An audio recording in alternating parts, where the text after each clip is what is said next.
Hi there. If you're watching this, you may be considering converting to Islam, and it may seem like a good idea to you at the moment.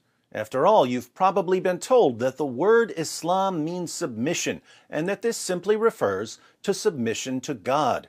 If you believe in God, why wouldn't you want to submit to Him? Makes sense, right? Not so fast. There are two main reasons you should slow down and think about this a bit more carefully. First, according to the Quran, you can only submit to Allah by fully submitting to all of the decisions of Muhammad.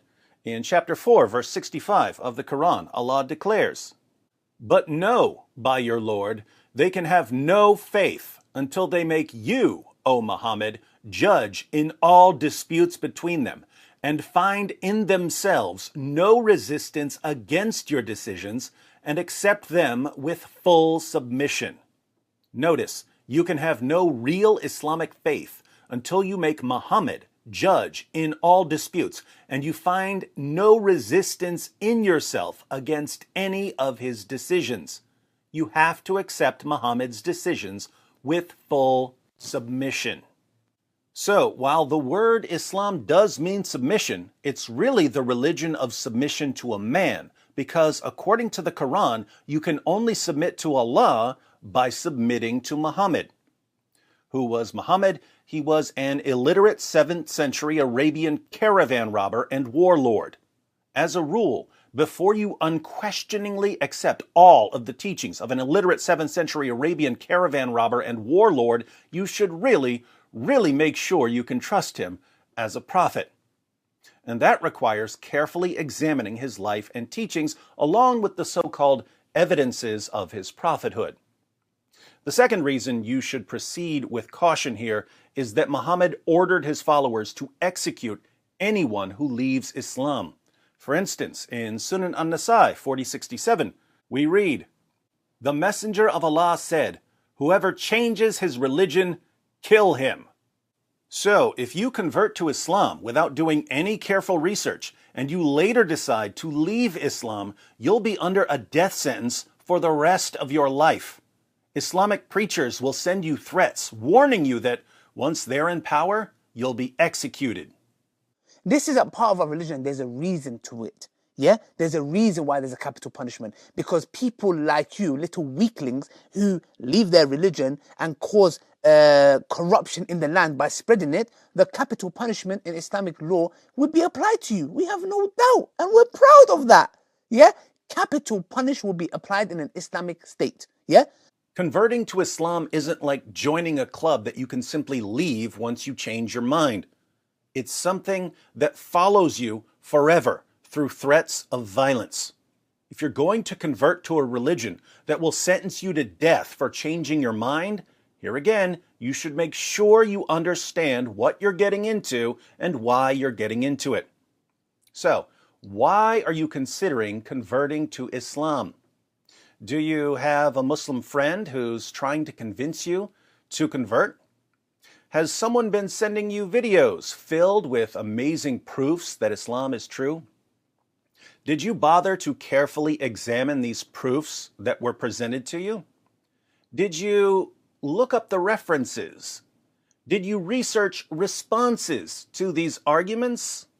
No, you didn't. Because if you had carefully examined the arguments for Islam, we wouldn't be having this conversation right now. You wouldn't be thinking about converting. What would you find if you took a closer look at any of these arguments for Islam? Muslim preachers and apologists claim that the Quran is filled with amazing scientific insights that couldn't possibly have been known in the 7th century. Do yourself a favor. Look up the verses and see what they actually say. They never say what the Muslim preachers and apologists claim they say. Islamic preachers take extremely vague verses that aren't saying anything scientific, and they insert modern science into these extremely vague verses and claim that the verses are making scientific claims.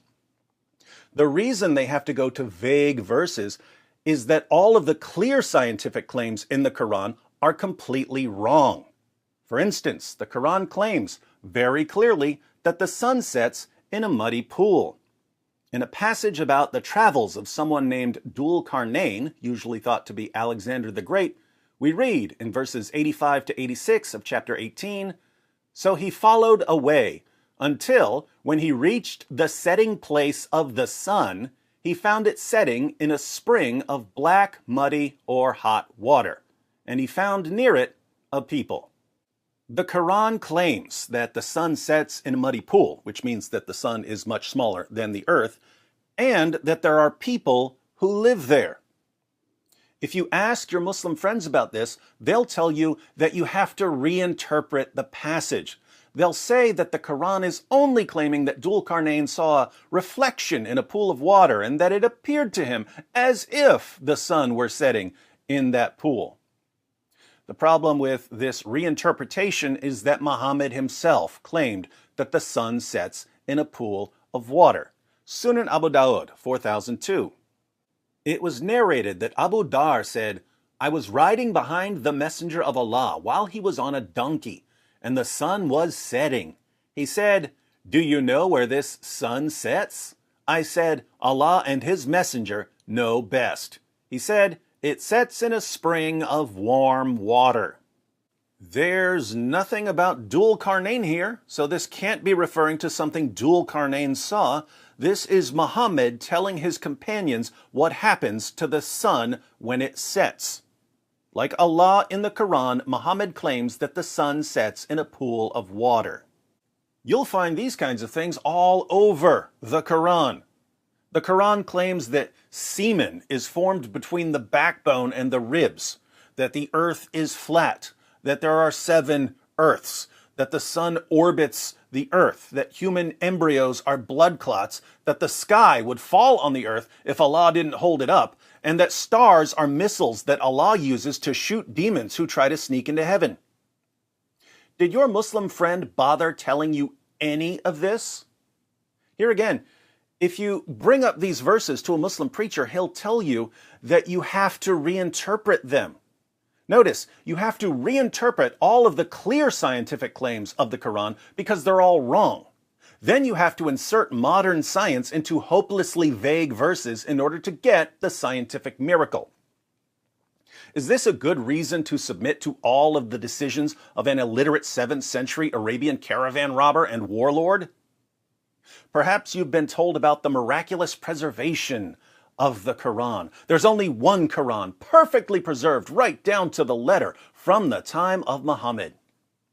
Let me guess, whoever told you about the miraculous preservation of the Quran didn't bother telling you that, according to Muslim sources, entire chapters of the Quran were lost because Muhammad's companions were too lazy to recite them. He didn't bother telling you that hundreds of verses were lost because the only people who had them memorized died in battle. He didn't bother telling you that verses were eaten by a sheep. He definitely didn't show you Sunan Ibn Majah, 1944. It was narrated that Aisha said, "The verse of stoning and of breastfeeding an adult 10 times was revealed, and the paper was with me under my pillow. When the Messenger of Allah died, we were preoccupied with his death, and a tame sheep came in and ate it." Those verses were part of the Quran. They're not in the Quran today. What happened to them?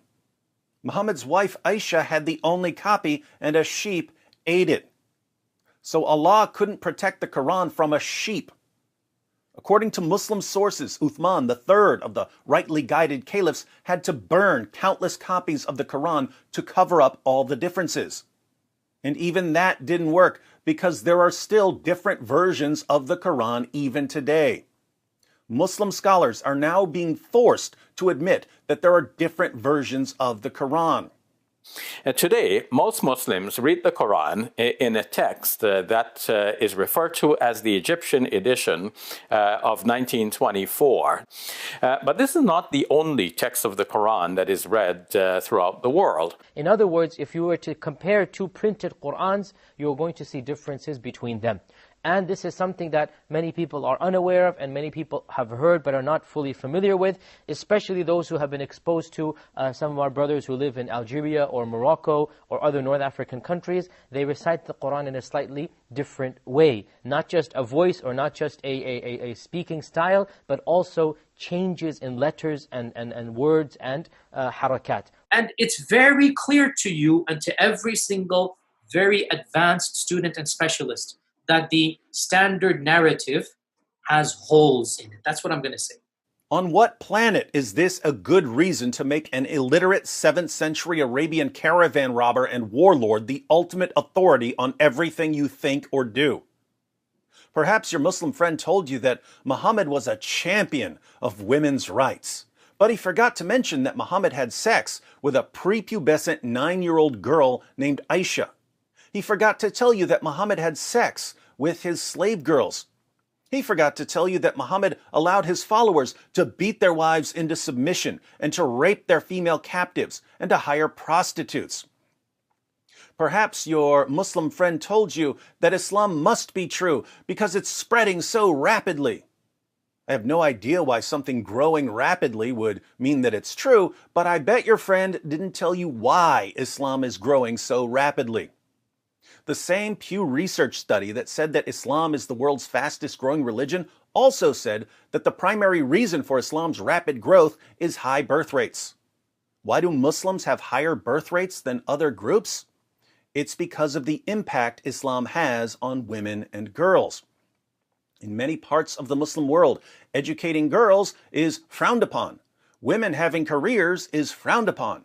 So girls are married off at a young age and turned into baby-making machines.